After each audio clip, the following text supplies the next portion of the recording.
Buenos días, compañeros y licenciada María Salomé. Nosotros somos el equipo 3, el cual vamos a hablar sobre las operaciones inexistentes, que este tema es sumamente importante en el ámbito fiscal. Y nos preguntamos, ¿qué son las operaciones inexistentes? Pues estas son actos o actividades que realizan tanto personas físicas como morales, que en este caso sería una persona moral, que reportan ante el SAT operaciones que en realidad no se llevaron a cabo o que la administración tributaria detecta que no se llevaron a cabo. Estas vienen establecidas en el artículo 69, apartado B del Código Fiscal de la Federación, que nuestra sentencia como tal no lo remarca.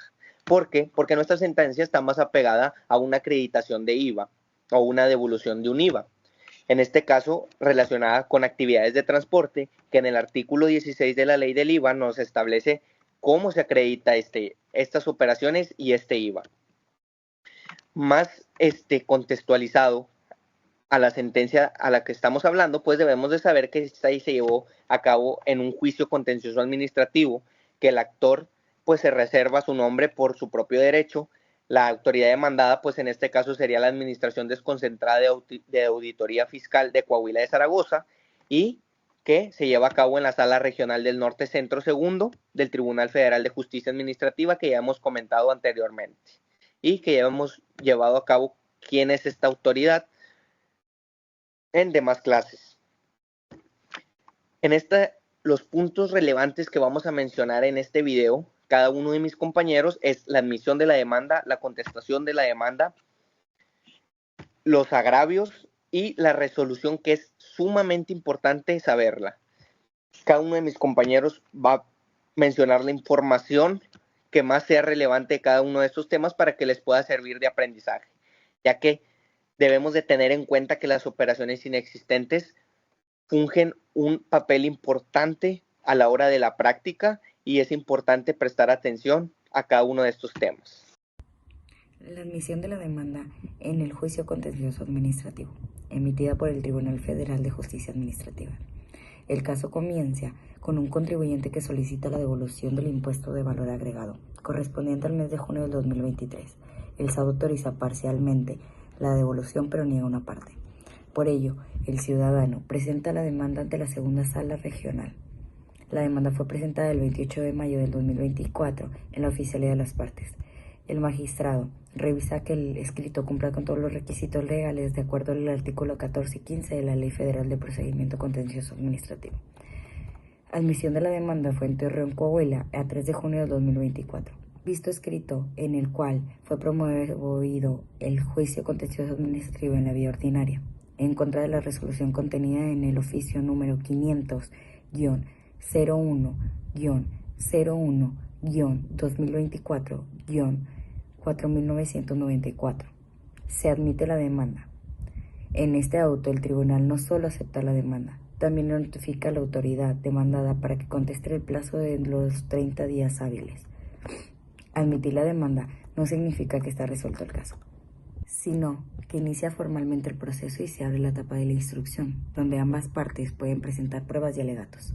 Como antes mencionado, fue emitida en el lugar y fecha de Torreón, Coahuila, 3 de junio del 2024, identificando el expediente y las partes del expediente como 1235-24-05-02-2. Autoridad de la demanda administrativa desconcentrada de la Autoridad Fiscal de Coahuila, Zaragoza, en la Sala 2. El actor impugna la resolución contenida en el número de oficio 500-16-00-01-01-2024-4994, que la fecha es el 16 de abril de 2024, mediante la cual se autoriza parcialmente la devolución del impuesto de valor agregado, correspondiente al mes de junio, negando la cantidad. La demanda fue admitida con el artículo 14 y 15 de la Ley Federal del Procedimiento Contencioso Administrativo, por reunir los requisitos formales previstos en la misma ley. Se ordena correr traslado a la autoridad demandada para que, dentro del plazo legal de los 30 días hábiles, contando a partir del día siguiente al que surta efectos la notificación, formule su contestación por escrito, adjuntando las pruebas documentales y el expediente administrativo respectivo.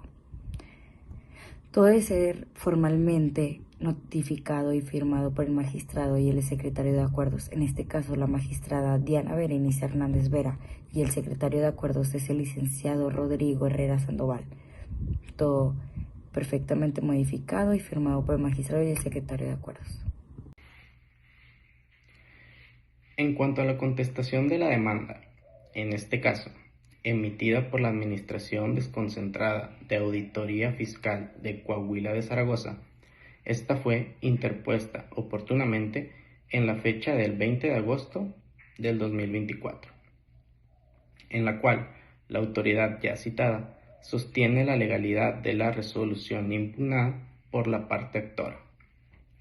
La autoridad explica en dicha contestación que lo mencionado por el actor dentro de esta demanda está totalmente infundado, ya que la ley no prevé el servicio de transporte en la importación de bienes como un acto por el que se esté obligando al pago, al no corresponder a una enajenación de bienes, ni corresponde a la importación de bienes, ni a la importación de bienes, al no ser un acto objeto de este impuesto. Todo esto en razón a que la premisa es que el servicio debe presentarse dentro del territorio nacional, situación que no es debidamente acreditada, ya que en los documentos y documentales presentadas como prueba se puede apreciar que el inicio del servicio de transporte fue en un país extranjero, para ser más exactos, en la ciudad de Laredo, Texas. De ahí que no le corresponda la aplicación del impuesto de valor agregado, al encontrarse exento de este tributo. Ahora bien, en cuanto a los agravios que plantea el actor en la demanda, debemos destacar que se centró en un único agravio, pero con varios argumentos. Primero, el actor señala que la autoridad fiscal violó los principios constitucionales establecidos en los artículos 1 y 16 de la Constitución, así como el artículo 38, fracción cuarta del Código Fiscal de la Federación, ya que resolvió sin una debida fundamentación ni motivación su solicitud de devolución del IVA por el mes de junio del 2023, específicamente la cantidad de 157.847 pesos. En esta demanda, el actor argumenta que la autoridad simplemente afirmó que los servicios de transporte no eran objetos del impuesto sin justificarlo correctamente. Además, que esos servicios fueron recibidos por el actor y prestados por empresas mexicanas, por lo tanto sí deberían estar sujetas al IVA. Señala incluso que los comprobantes tienen domicilio fiscal en México y que los servicios de transporte se realizaron en el país. Otro punto importante que menciona es que la autoridad omitió ejercer facultades de comprobación, es decir, ni siquiera investigó si las operaciones realmente se llevaron a cabo, simplemente asumió que no eran válidas. El actor sostiene que eso viola su derecho a una resolución debidamente motivada y que los conceptos facturados como servicios de transporte de carga por carretera nacional e internacional sí corresponden a actividades gravadas conforme al artículo 1, fracción 2 de la ley del IVA. También aclara que la ley aplica tanto para quien presta el servicio como para quien lo recibe, por lo que no hay motivo legal para negarle la devolución. En resumen, su agravio es que la autoridad actuó con falta de motivación, sin prueba suficiente y aplicando incorrectamente la ley fiscal. En este caso, el Tribunal Federal de Justicia Administrativa, a través de su segunda Sala Regional del Norte Centro, segunda, resolvió un juicio promovido por un contribuyente quien pugnó una negativa parcial de la devolución del IVA por parte de la autoridad fiscal.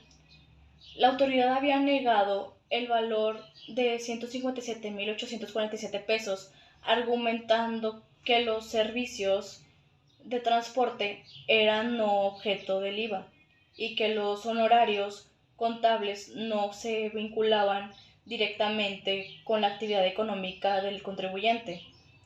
El actor alegó falta de fundamentación, errores legales y omisión en la valoración de pruebas. La resolución del tribunal declaró que los agravios eran parcialmente fundados o no suficientes para anular la resolución impugnada. Confirmó que los servicios de transporte no se realizaron dentro del territorio nacional y que los honorarios no son acreditables porque no se demostró su relación con la actividad económica. Este tipo de resoluciones propias del juicio contencioso administrativo son técnicas estrictas que evalúan si la autoridad actuó conforme a derecho, no solo si fue justa. En este caso, se concluyó que la autoridad fiscal sí cumplió con la ley y, por tanto, el acto impugnado fue válido.